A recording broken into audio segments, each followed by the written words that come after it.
السلام علیکم ورحمۃ اللہ وبرکاتہ۔ اعوذ باللہ من الشیطان الرجیم، بسم اللہ الرحمن الرحیم۔ رمضان کے احکام و مسائل۔ اپنی آج کی ویڈیو کی طرف بڑھنے سے پہلے اگر آپ نے ہمارا چینل ابھی تک سبسکرائب نہیں کیا تو پہلے سبسکرائب کریں اور بیل آئیکن کو بھی دبانا مت بھولیں تاکہ آپ کو ہماری نئی ویڈیوز کی اطلاع ملتی رہے۔ جب شعبان آدھا ہو جائے تو رمضان آ جانے تک کوئی روزہ نہیں۔ سنن ابن ماجہ حدیث نمبر 1651، ابواب ماجہ فی الصیام۔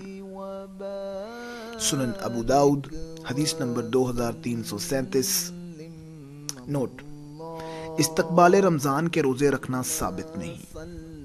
رسول اللہ صلی اللہ علیہ وآلہ وسلم نے فرمایا، تم میں سے کوئی شخص رمضان سے پہلے 1 یا 2 دن کے روزے نہ رکھے۔ اگر کسی کو ان میں روزے رکھنے کی عادت ہو تو وہ اس دن بھی روزہ رکھ لے۔ صحیح بخاری حدیث نمبر 1914، کتاب الصوم۔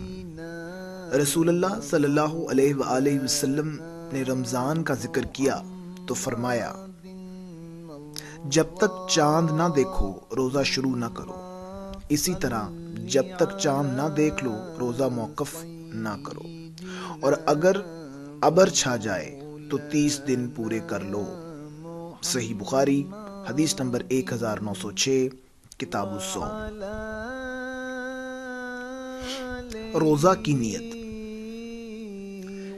نیت دل کے ارادے کا نام ہے۔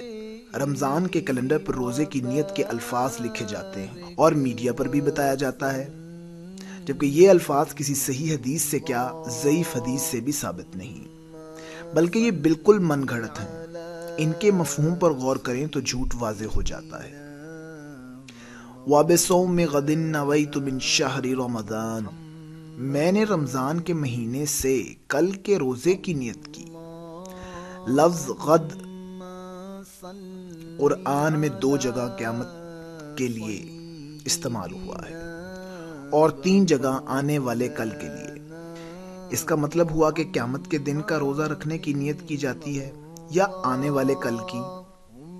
سب سے اہم بات کہ یہ رسول اللہ صلی اللہ علیہ وآلہ وسلم سے ثابت نہیں۔ نوٹ: اسلامی کیلنڈر کے مطابق نیا دن مغرب کی اذان کے ساتھ شروع ہو جاتا ہے، جبکہ ہم رات کو کل کے روزے کی نیت کر رہے ہوتے ہیں۔ ضرور غور کریں۔ صحیح اور مستند اسلامی معلومات کے لیے سبسکرائب کیجیے، لائک کیجیے اور شیئر کیجیے چینل اسلام، ایمان اور میں۔ ہماری یہ ویڈیو دیکھنے کا بہت بہت شکریہ۔ جزاکم اللہ خیرا و احسن الجزا۔